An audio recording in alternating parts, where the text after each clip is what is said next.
It's September 2nd, 2019. It's Labor Day. And looking at this video image, I'm appropriately disheveled for today's piece, which is, I've been going through this ethical presence manuscript and basically reading what's there with sort of talk arounds, wraparounds. And I've been gratified that I've gotten to page 25 and just about everything up to that point, which is writing from a couple years ago, I've been happy with. I think it's pretty good writing. And now, as I look over this next section, I come across several pieces that I really don't think are that good. And I was wondering, because the process with the other pieces that I liked was basically, well, I'm just going to read them, and then I'll do some talk around in the moment, and any of that would update whatever I thought. And I was very happy with the videos that I did that accomplished that. But these are a little bit more problematic, these pieces, because it's not to say that they're not very good. They're basically their notes. And in that schema of different forms of creativity, in a sense, they're more on the level of therapeutic art, because I think they were necessary steps in order to develop the writing further. But I'm going to go through them here and hopefully come to something of more universal value in whatever I was working on in these pieces. Now, the first one, which has this long, clunky title, usually a bad sign, says, when you improvise with an eye toward the approval or disapproval of an audience, the results can be counterproductive and even destructive in some cases. Well, that idea of approval, disapproval, if you look at Viola Spolin's book, Improvisation for the Theater, that's on like page 3 or something. And it basically says if you're improvising, you shouldn't do it with an eye towards having people like it or dislike it, because that's the way that you get to the truth.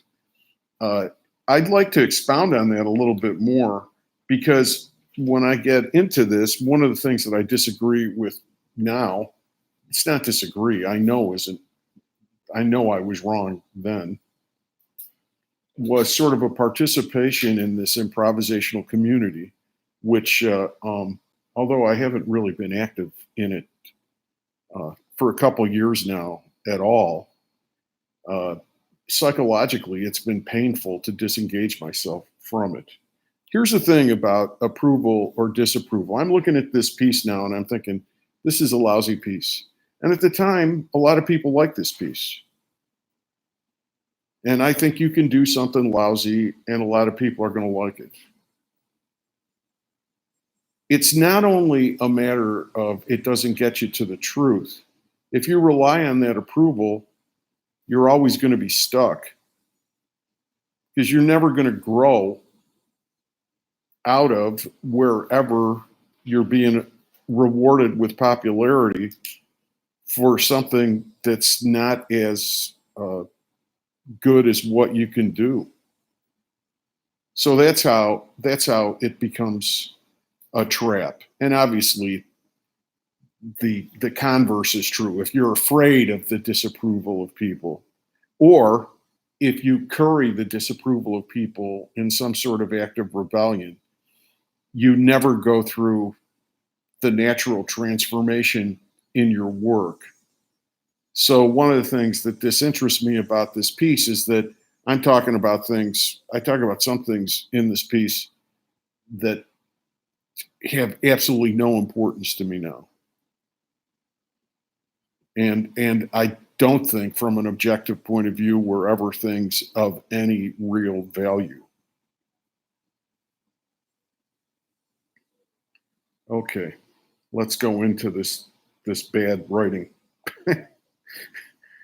I heard on TV that Donald Trump says on the first page of his book, The Art of the Deal. And then I say, I heard this on TV. I would never read that crap. It would be more appropriately titled The Craft of the Con Artist.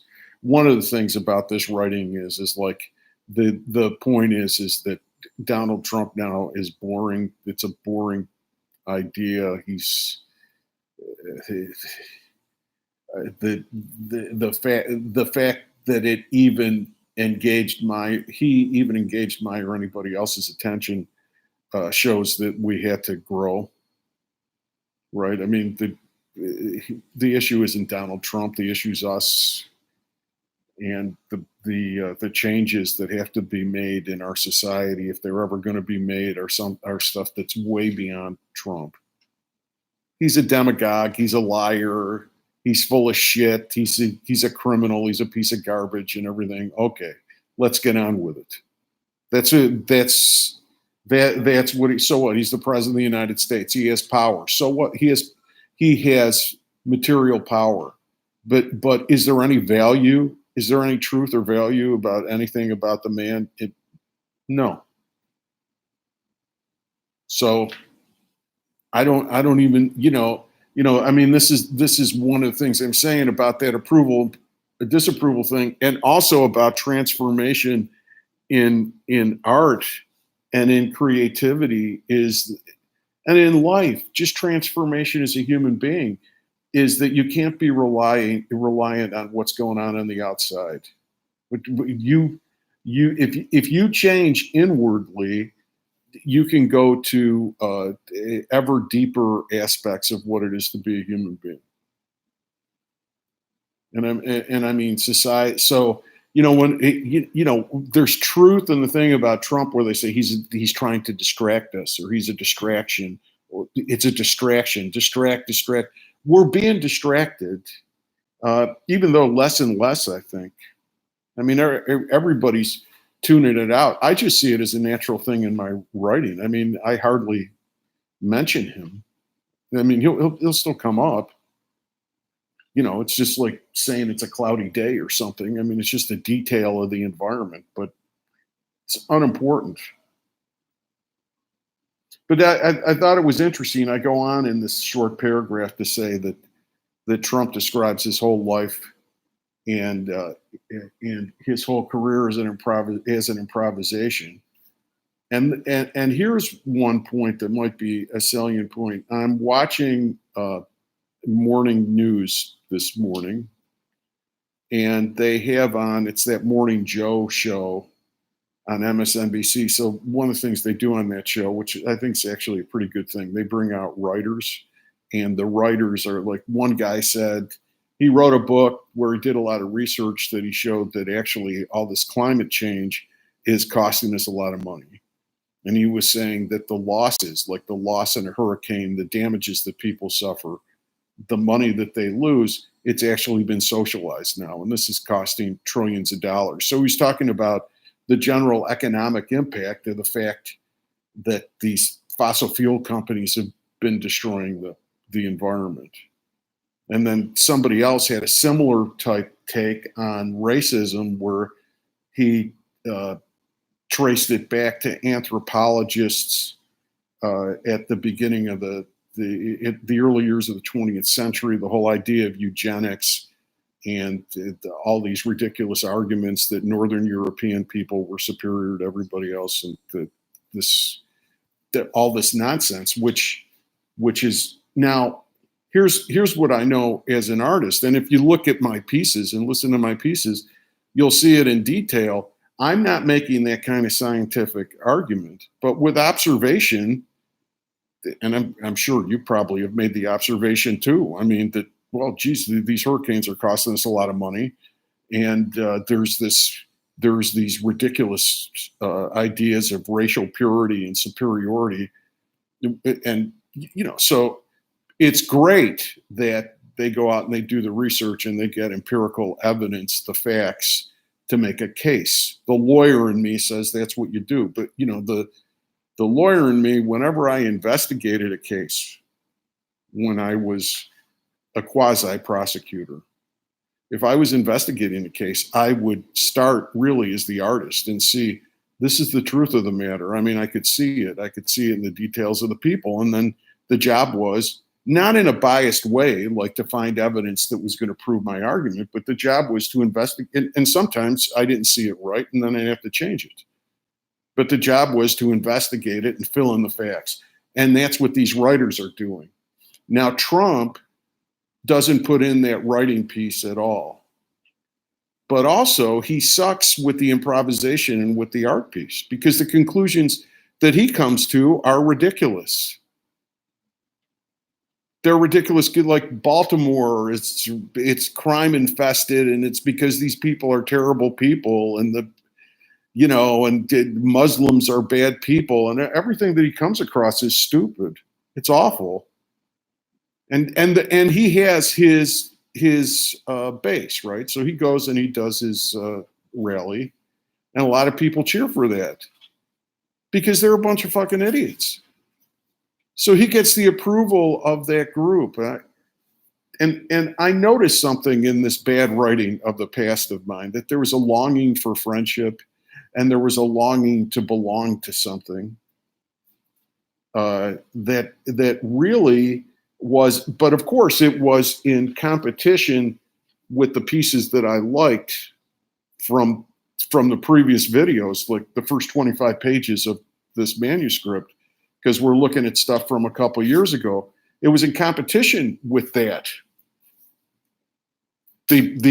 Which was good, because it was really seeing things. So the whole thing is that if you there just is what is. So if you're trying, and it's not just a matter of saying, well, I just don't care what people think, right? It's not that easy. You can say that. I was saying it here. This whole thing about approval and disapproval, and I still was concerned with it. Okay, so these pieces are, when I was contemplating what to do with this bad writing on this video, I was thinking, well, don't look at this at all, because you're going to talk about things that you've left behind. Like I've mentioned this before, but it's one of my favorite things. In The Hero with 1,000 Faces, the Joseph Campbell book, he has one chapter that's all about the hero's initiations. I've talked about this before, written about it too. And all these different battles that the hero has with all kinds of ogres, all these monsters that the hero has to fight. But the last one is that he just walks around the ogre.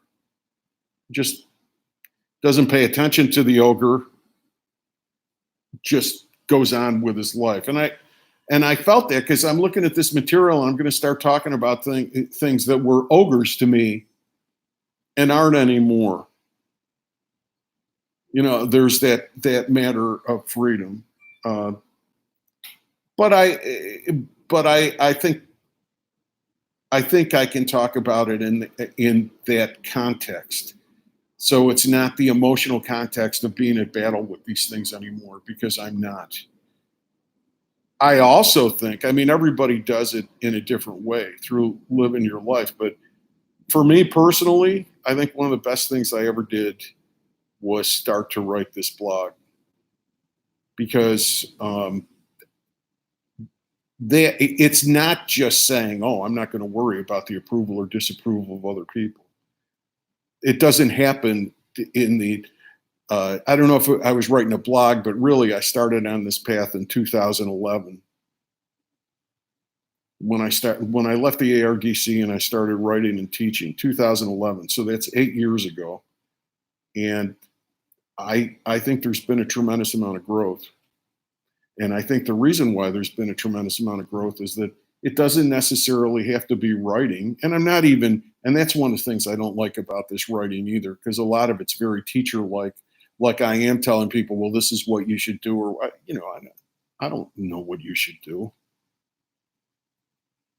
But I can only speak for myself that if you have some sort of activity or some sort of process where you go back into, well, this is what I think and this is what I see, and and basically I'm even appreciative of the fact that I've been doing this pretty much alone and that I've been doing it in obscurity,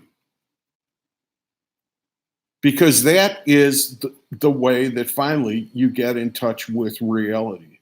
I, this isn't, it's not something that's done with groups. And I'd also say for the future too, of course, and I mean, you're bothering to listen to this video, so obviously I appreciate it. And I put this on social media and people like it. But in terms of the work itself, I think the work of itself for the future has to be oblivious to that.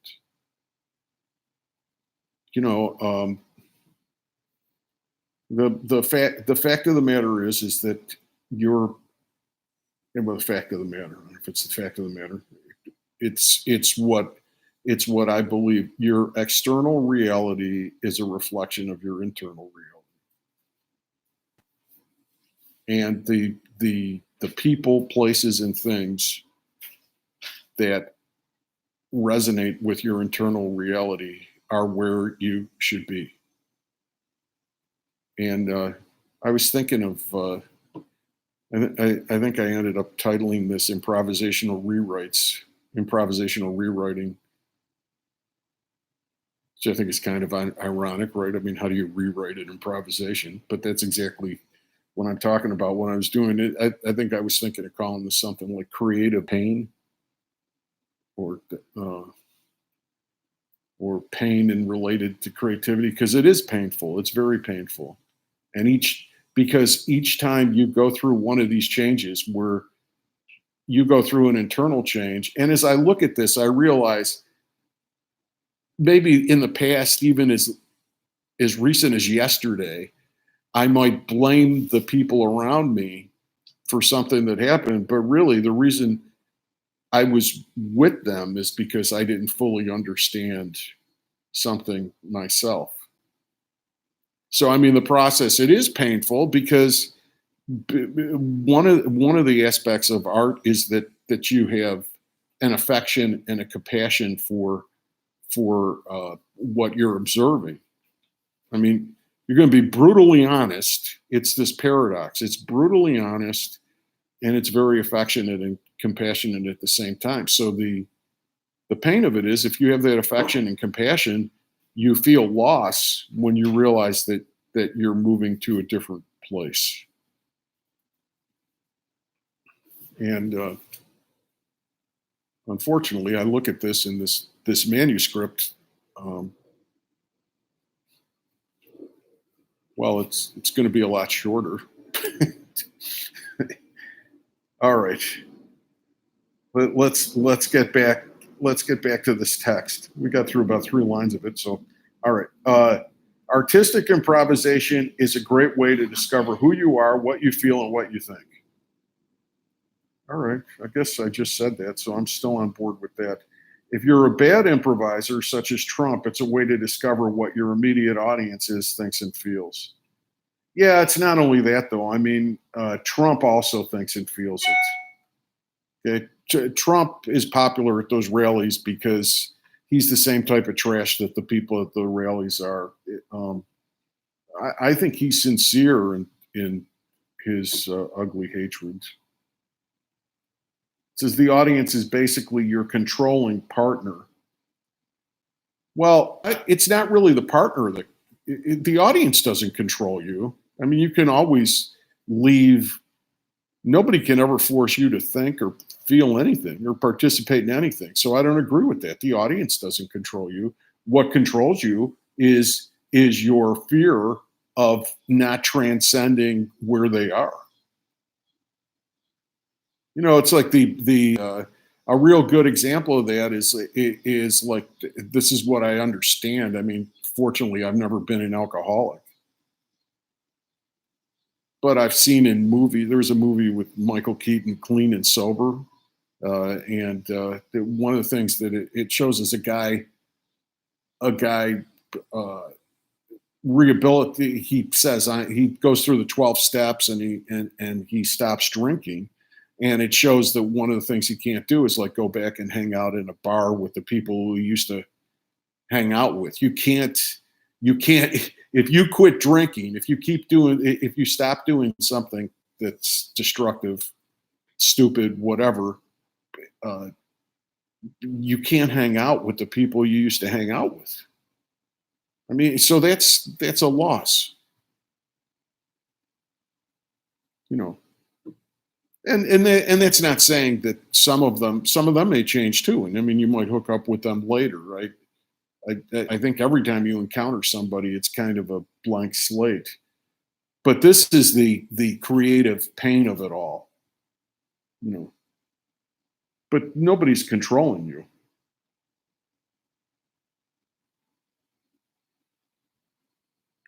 Now, oh, well, this is really wrong. I must have written this before the election. Trump is losing this election because his bitter, ignorant, and uneducated audiences are his top advisors. Well, there's a lot of that in here too. When I wrote this, I had a naive and hopeful view of the nature of reality that I don't have anymore. I mean, he won that election because a lot of people in this country are racist. That's why he ran. He won the election because a lot of people in this country would rather destroy and act out of envy than do anything creative or intelligent to help their own or other people's lives. It is representative government. Uh, he's, we also have like some of the most progressive, forward-leaning, intelligent, spiritual strains in our politics too. It's not the whole story, but we have Trump because we are Trump. I mean, he's a big part of what America is. America is like if you wanted to. I wish I could remember the format of a haiku because it would be really easy. I mean, just contrast slavery and the civil rights movement, and that's America. America is the civil rights movement. It's all about more equality and diversity, and it's about community and kindness to people, and it's about advancement and morality and shining city on the hill type stuff. And then it's also about slavery and violence and oppression and the exploitation of people and greed and materialism, uh, ignorance. It's all of that. So there are those two vectors. That's one way of looking at what this country is. Um, and then I say here, Trump has no sense of who he is, and he's howlingly insecure, a truly lost soul. Trump knows who he is. That's one of the things that gives him his power. Hitler knew who he was. So this is still in this writing. I'm showing a naive idea that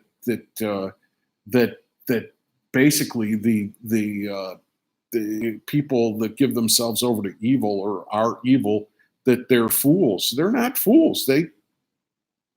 They're evil. You know.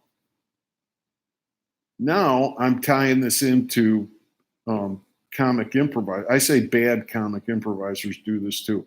Let me tell you something. I don't think there are any good comic improvisers. I haven't seen it. So this is one of the things that I was trying to fit in. I was trying to fit in with a community that I'm not part of. Okay, I don't see the value of it. You know, somebody somebody recently contacted me, and I didn't know this person, said, "Can I call you?" And the person called me, and they said, "Oh, your work is so good and everything." He said, "I noticed there's Second City in your background. You do this in Second City or IO or something. That's where you should do it." And what I told him then, I would have considered it when I wrote this. As a matter of fact, I did do some stuff at Second City and IO at this time. But what I told this guy now is I said, "What about this piece is anything like what they do at Second City or IO? What in my work is about what they do at Second City or IO? Nothing. I mean, it's an influence on me. It's a credential. It's like a school that I went to. I mean, it wasn't a school. I worked there as a professional actor, improviser, writer, or whatever. It had an influence on me. I tried to explain it to this guy. I said, I went to Notre Dame and I was an American Studies major. And to a lesser degree, that had an influence on me too. But, I went back to Notre Dame just for some alumni thing, not very seriously going back there, and was with the American Studies department there. And I have nothing to do with the American Studies department. I'm not a writer or professor in the American Studies department. I mean, I don't even think about it. And there's no pain associated with the fact that it's really just a line on my resume, on my CV, that I have a Bachelor of Arts in American Studies and Communication Arts from the University of Notre Dame. Boom. In the long ago. But it's not what I am now. And the same thing applies to this Second City and IO thing. I mean, I'll tell you what Second City and IO are in related to the art of improvisation.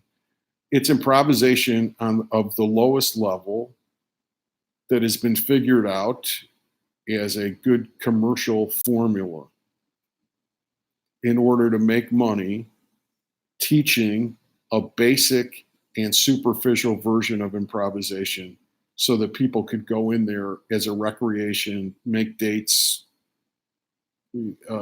maybe polish their speaking ability a little bit professionally or whatever. And that's what it is in terms of the instruction that they give. And in terms of the performances that they give, it's pretty much the same thing. It's not really, I don't see anything, and I don't think I'm alone in this. I mean, maybe a Chicago Tribune consumer reporter would write something about what, I mean, to me, it doesn't have any artistic or intellectual significance what they're doing. So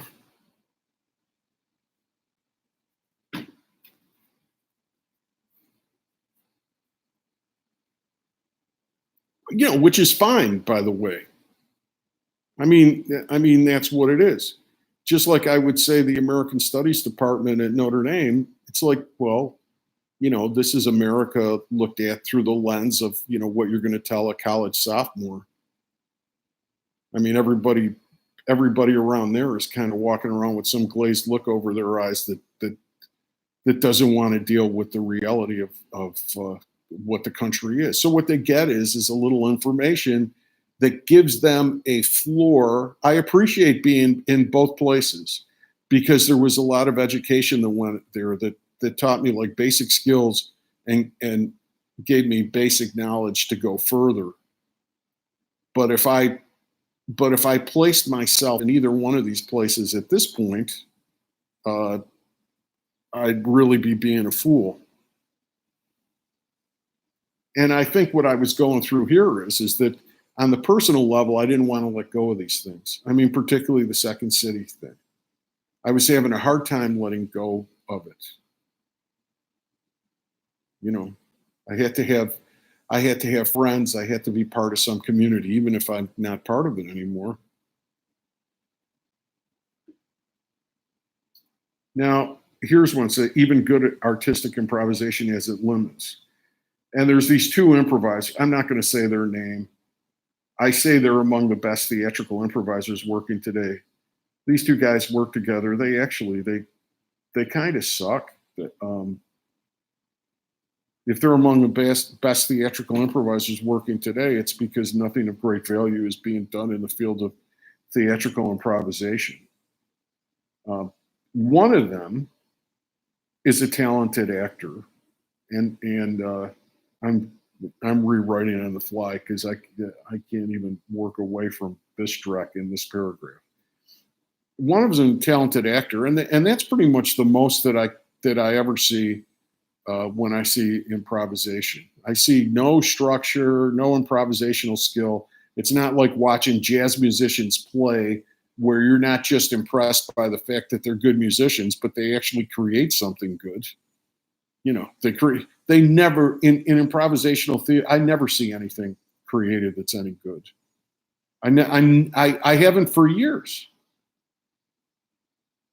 I mean, but what I do see is I see like, oh, well, this person's talented or whatever, or that's a good observation, or they have a very interesting presence up there, or they're very skilled, whatever. Those type of observations, yes. See, what is it exactly? It's watching people do exercises that should be in an acting class. It's not really theater. It doesn't have any content.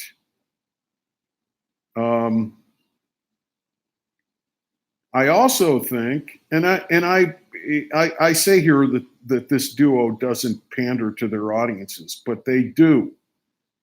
And this was the point where I was still trying to belong. To a great deal of pain. By the way, the feeling's mutual because I wasn't accepted by these people anyway because I had left, but I didn't know it.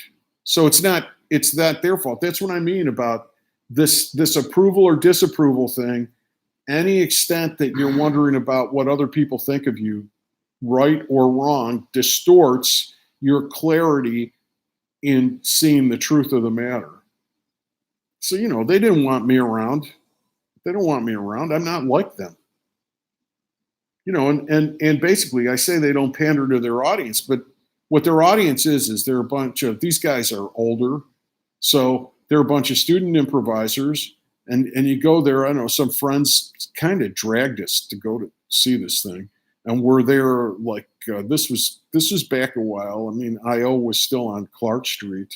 So we're there like late at night, and we're in with all these young people, kids, I don't know, either right out of college or they dropped out of college and decided they wanted to be improvisational actors or whatever. And they're all sitting there, and the place is packed and people are cheering this stupid shit. And why are they cheering it? Because their ambition is up on the stage. And it's the next step for them. And these guys are successful, in quotes, on a level of the business which is still accessible to them. If Tina Fey and Steve Carell were up there improvising, there would be even more of an impact. You can even see this. You can even see this commercially in like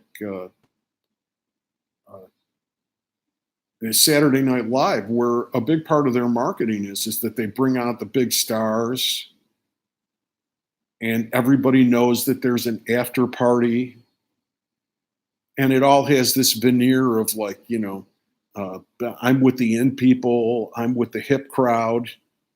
It's the appeal. It's a marketing thing. So I'm saying that these guys, this duo, doesn't pander to the audience. They lead them.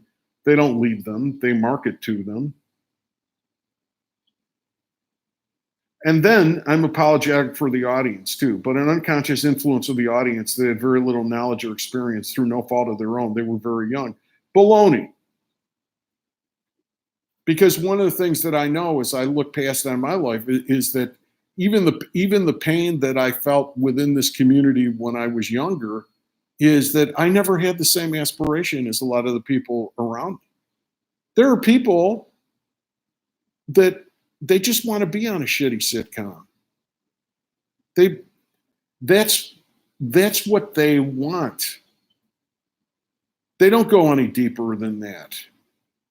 And what they're looking at is they say, well, if I do this or that, you mean all I have to do is go up there and I have to be cute and funny, and then I can get this money and I can get this sex and I can get all this stuff. And as much as I thought that I was part of that, I wasn't. I remember once when I was on the main stage at Second City Theater, I went out and did a scene, and this guy that I work with, who was actually a good guy and a good friend of mine or whatever, but I walked backstage and I overheard him saying to another guy, I said, "Oh, Rick is getting heavy again." Meaning that I wanted to really talk about things. I mean, I remember during those years when John Belushi and Dan Aykroyd came back to Chicago filming the Blues Brothers, and they came and they did the set at Second City. And I remember Belushi would go out on stage and, the audience would go nuts. I mean, he was like maybe one of the biggest stars in any kind of show business at that time. And they would just go wild. And I remember, I'm standing, I go out from behind the stage and I go stand and watch him. And I was wondering, I said, why are these people going nuts? What is, I didn't see what was funny about it. I didn't see what he was saying. I didn't see what he tapped into. I mean, obviously, I don't want to completely downgrade the guy. The guy really tapped into something. But then marketing takes over, and and people follow it. It's a weird dynamic between performers and audiences in show business, because that acceptance thing, the audience is doing it too. Just because it's like when Trump said, "I am the chosen one." So the person on stage is the chosen one. So the audience identifies with it and they say, "I'm chosen too," because I feel that on the inside. And of course, ultimately, none of that really matters at all. Matters is what you're saying honest. In Trump's case, it's like, are you a racist or whatever? In the case of this duo, in this really bad show at IO, watching these two guys up there, that's all. It's just like strutting around and saying, "Hey, look, I'm on stage and we passed the hat and I got money for it and I'm popular and everything else, and isn't that great?" And that's all it is. And it's like really worthless, No, okay, so this next paragraph I'm not going to go into because I repeat this all the time. A scene, an improvised scene. This is one thing I learned. It has a who, characters. It has a what, an action, an activity. It has a where, an environment. But what's forgotten is a comment. And there's no comment. And I'm asking the question here in this paragraph, well, why is there no comment? Well, there's no comment because there's no interest in a comment. Because it's not about what you have to say, which is another reason why I'm not part of this community. The big thing that drives me, the driving force of my life, it's like I talk, therefore I am. I have to express myself constantly. I have to say what I think and what I feel. And the more I do it, it gets beyond mere opinion. I mean, I really work on understanding what it is that I think or feel. It is my reason for being, like if somebody lives to swim or something, it's my reason for being. And it's not the reason for being of IO or Second City. They're not there. You know, they look for comments, they look for ideas because they know that they need it as part of the formula of what they're doing. But it's all wrapped up on this nonsense success thing. Sometimes when I watch, some sitcom or soap opera, and the actors are really horrible, and the show is really stupid, and you watch them, and I just think to myself, talk about horrible. I said, what horror shows those people must be to have positioned themselves to get in this position of like doing absolutely nothing and getting a lot of money and attention for it, at least briefly. I mean, I would think that you'd have to really be a tremendous asshole to be able to get to that point. There they are they're not in that position for it's not like, I don't even believe in this kind of competition personally, but it's not even like they're not there because of their talent. They're not there because of their intelligence. And if they're good looking, there are thousands of good looking people.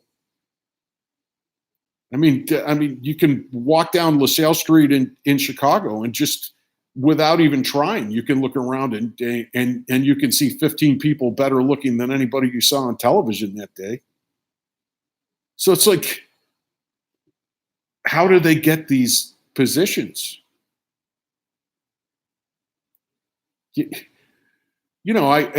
want to say, how many dicks have they sucked? And I was tempted to edit myself from saying that because it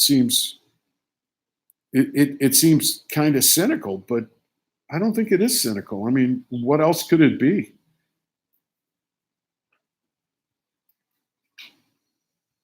Then, a lot of this stuff now, I'm talking about improvisation and writing.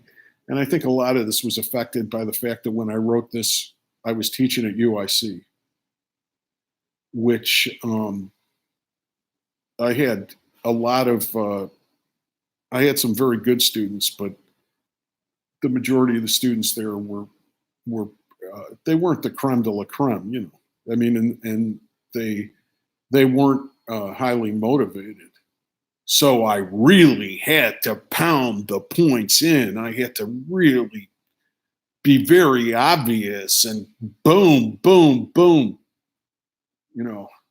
and I see that, bleaching into the writing.